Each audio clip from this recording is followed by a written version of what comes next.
So Kirk Cousins week is officially over, and our Minnesota Vikings have put a beat down on the Atlanta Falcons. Man, it feels good to be a Viking fan right now. Let's cue the intro and let's get into the topics.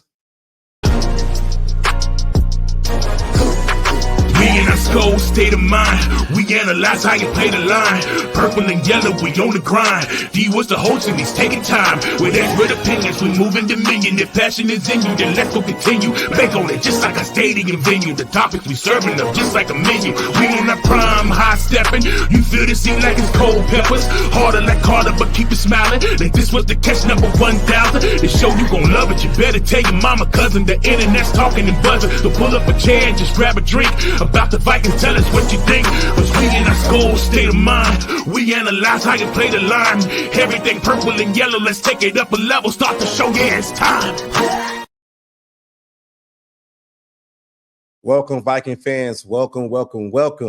And thank you for tuning in to the Skol State of Mind podcast. If this is your first time viewing this, I'm D Woods. I thank you for, tuning in to the show. Now, let's get into it. The initial thoughts. Our Minnesota Vikings are beat down on those Atlanta Falcons 42-21. Now, I'm going to get into this game, but I got to tell y'all right now, I was under the weather this week. I lost my voice, so I was really planning to do a whole lot more videos, but I just couldn't. I didn't have my voice. So right now my voice is kind of going in and out a little bit, but bear with me. But I'm gonna get through with it. So let's get into it. So look, this week started, and I kept telling everybody, all the other Viking content creators, like, we got to treat this game, business like. You feel me? Like, we can't really just go into this game and have this game be solely about get back to Kirk Cousins because, it was a failed experiment, or it was failed for him coming in here and we didn't really get what we expected out of Kirk Cousins, for 6 years or whatever. And if y'all know me and y'all been following my channel, like, I don't think about it like that. You feel me? Like, I feel like, Kirk Cousins is what he is. And, that chapter is already closed for the Minnesota Vikings. And I felt like I wasn't going to be on my channel and just be like so derogatory, like, oh, we got to beat them down, F Kirk Cousins and all this other stuff. Like, I just felt like that kind of stuff is really unwarranted. Like, we trying to build something this season, and, we trying to stack wins and make sure that week 18 game means a whole lot. And basically, we're jockeying for playoff positioning, and it was kind of meaningless a little bit. It was going a little bit too far, but I did want our Vikings to win this game, and I just kind of felt like, we was losing a little bit focus of what this game was truly about. This game was truly about winning. You feel me?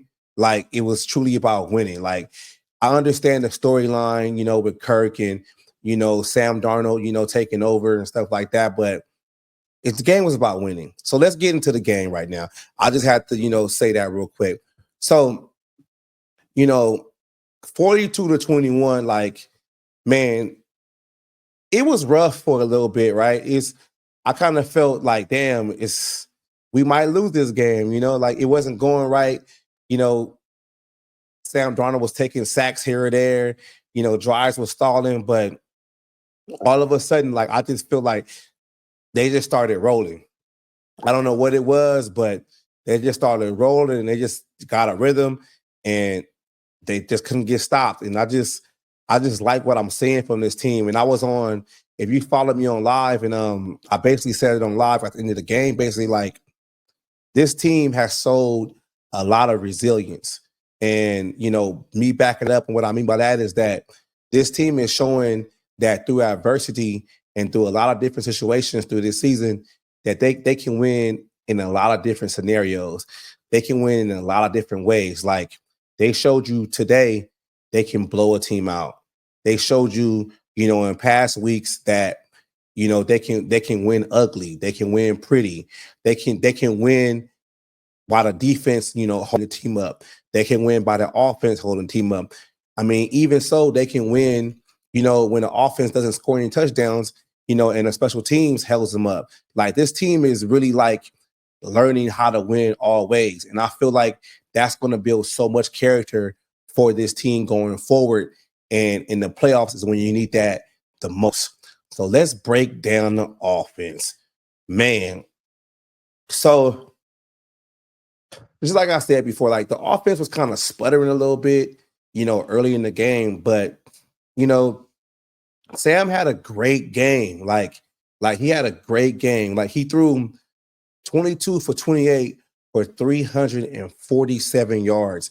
And this is his third consecutive games with no turnovers, right? I know we had the one where, he threw the pass and it looked like it was a fumble or whatever, but his hand was going forward. But man, this is this third consecutive game with no turnovers, right? And Big Sam threw 5 touchdown passes today. 5, right? Like, man, he had a game, man. He had himself a game.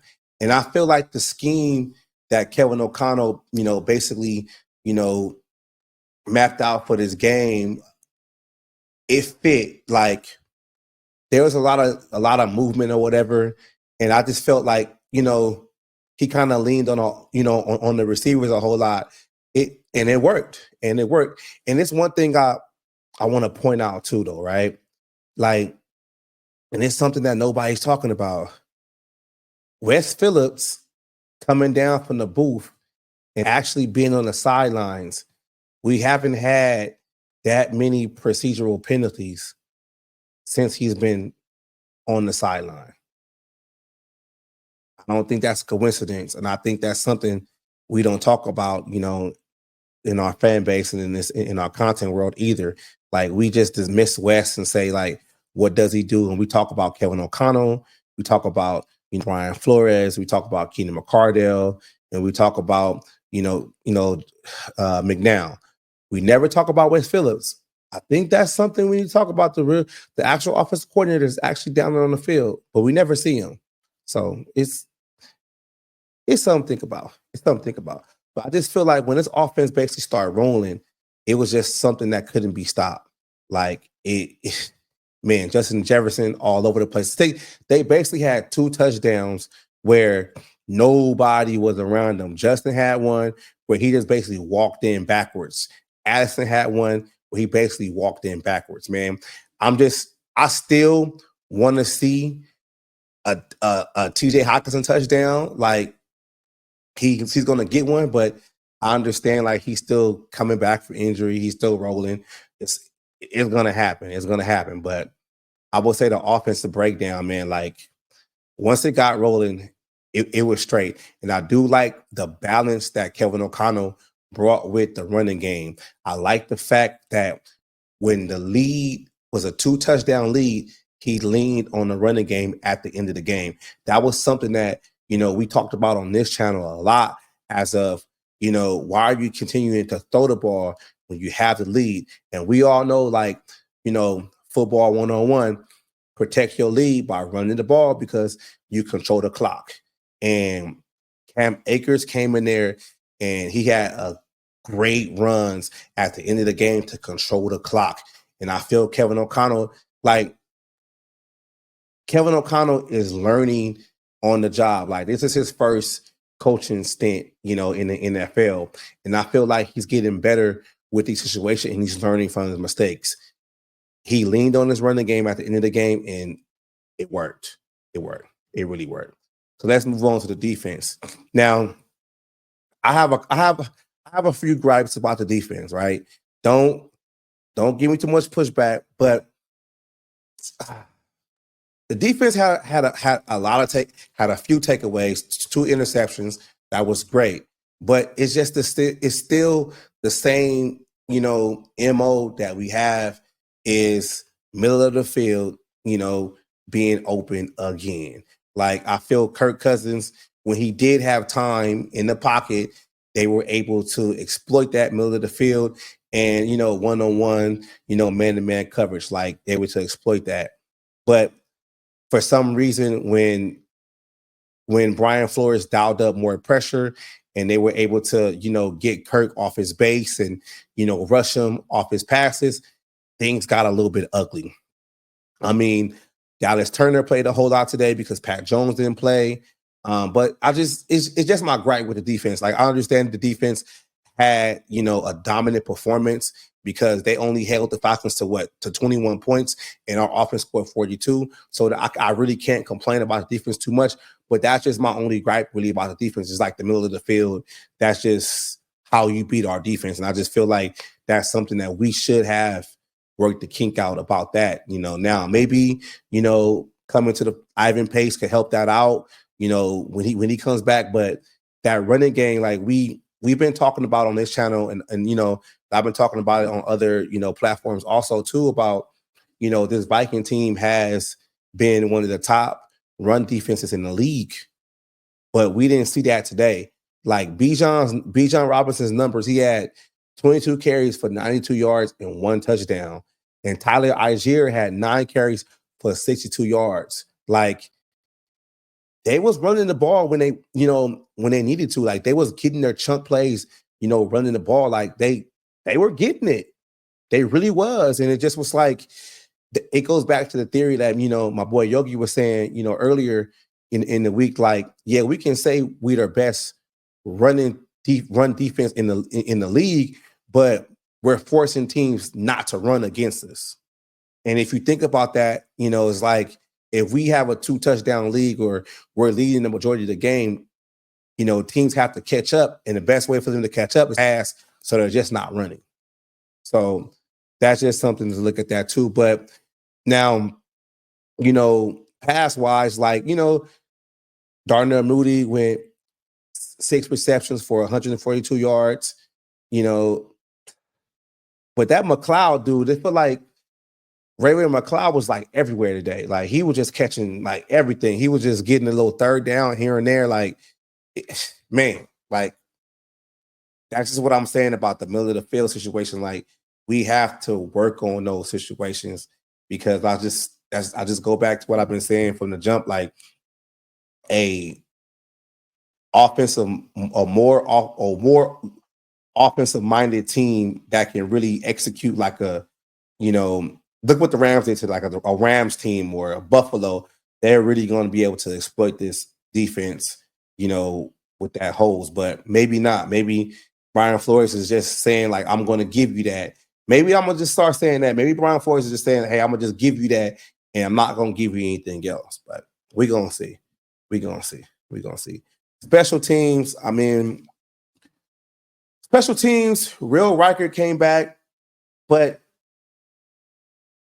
I'm going to put it like this, and I'm going to just be completely honest with y'all. I feel like just because he was available to come back this week, maybe they shouldn't have just let Romo stay for another week and give, Riker just one more week or whatever just to rehab, because he missed another kick. Like, and it was maybe like, I think, let me look it up and see how far that was. So I don't think it was like a 50 or nothing like that.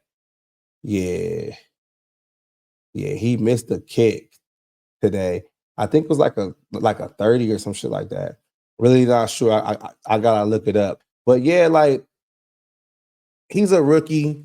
He gonna go through his, his lumps or whatever. But at the same time, it's like, I hope they didn't rush him back, because I don't want his confidence, to be busted or whatever. But we do have a better coach to, not do that. But with the special teams also, Brian Asamoah got a fumble. TJ Ham recovered it. That's dope. Love that. Love that. Love that. So, we could go down to the top player performances. I am going to do it. Let's do the top player performances on offense. You already know Sam Darnold, 22 for 28, 347 yards, 5 touchdowns. Man, my boy. I was shitting bricks with this one right here because I got my boy Jordan Addison on fantasy, and I did not play him today. I made a stupid mistake, but I still ended up winning anyway. So we got Jordan Addison for 8 receptions, 133 yards, and 3 touchdowns. 3 touchdowns. Like, man, this wide receiver tandem starting to get dangerous, man. For real. With Sammy D back there, it's going to get dangerous. Justin Jefferson with 7 receptions for 132 and 2 touchdowns. Man, it's starting to get dangerous. They're the top 3 performers on offense. I mean, defense, you got the 2 interceptions. You got 1 interception for Josh Patelis, and then you got another interception. That interception, speaking of that interception that Brian Murphy Jr. caught one-handed, that was nice. That looked like he was the receiver catching the touchdown pass. Like, that was nice. Like, for real. Like, so those are my top performers. Like, I normally do overreactions right here. Like, I really don't have no overreactions. I'm just really I'm really ecstatic about this win right now because I'm seeing the potential of this team. I don't really have any area of concern outside of the middle of the field and just more balance, like getting TJ more involved, in the offense. But I feel like TJ gets more involved in the second half because I think teams forget about him, that he's on the team, and then he starts doing this thing. But we can do looking forward, and we can talk about looking forward to the schedule and see how the Minnesota Vikings can actually stack up, going ahead of the schedule, because hey, they just gotta take care of business now. It's just all about taking care of business. That's what they gotta do. Take care of business. Okay, so next game we got is against Chicago Monday night. Man. Monday night, December 16th. So, and then we got Seattle. All right, that game might be a flex game. You never know. But damn, the season is almost over. We got 1, 2, 3, 4 games left in the season. Man, 4 games left in the season. Vikings can close it out. I really think the Vikings got the potential of doing some damage in the playoffs. Even if they don't get the number 1 seed, they can go on a roll and do some damage. I mean, just look at what they did right now. They actually just won 6 games straight. And I understand, and this is what I was telling guys on the, when we were live today, we have to put in the back of our minds and prepare ourselves that this team might have a bad game eventually. They might struggle again. Sam Darnold might have a bad game, but us as Viking fans, we cannot go and start the cantankerous mentality again, because I know this feels good. You just rolled off 6 straight wins, but you gotta know how to just go through the adversity too as fans, right? I know there's always going to be a regression to the mean. Do I hope that we just don't lose the game for the rest of the season and we go straight to the Super Bowl? Yes, I hope that. But we have to understand and prepare ourselves these other teams are real NFL teams too. So there might come a time where this team might struggle. We might be in a dogfight. We might lose a game, here or there, and we can't get down. We can't get on these platforms or, start down talking this team and down talking this coaching staff. We got to be supportive of this team just like we support them right now. And that's just what I ask, all y'all out there that support my channel, all y'all fans out there, let's keep supporting this team the way we support them right now on this winning streak, because just in case we stumble, this team gonna need that same energy to get them back up for real. That's what we gotta do. So, that's pretty much all I gotta say. Today, I feel a whole lot better. Probably gonna drop this video tomorrow. So looking forward, to next week. I do got some ideas for some videos, especially, the Chicago Bears. I might do a couple of crossover videos, tell you the truth. But, I appreciate everybody out there who's been subscribing to my channel, who's been following me on all social media platforms, X, TikTok, um, Instagram, Facebook. I really appreciate that. And if you guys been watching us on live on Saturday nights. I really appreciate that. Like I see my channel growing, and I'm really trying my hardest to give you guys that real content that you guys really want. That content that's gonna, I feel like you guys like the content that I have, that I stand on something. Like I stand on what I believe in. So I'm gonna keep giving you guys that. So you guys know how I end it. Skol, baby.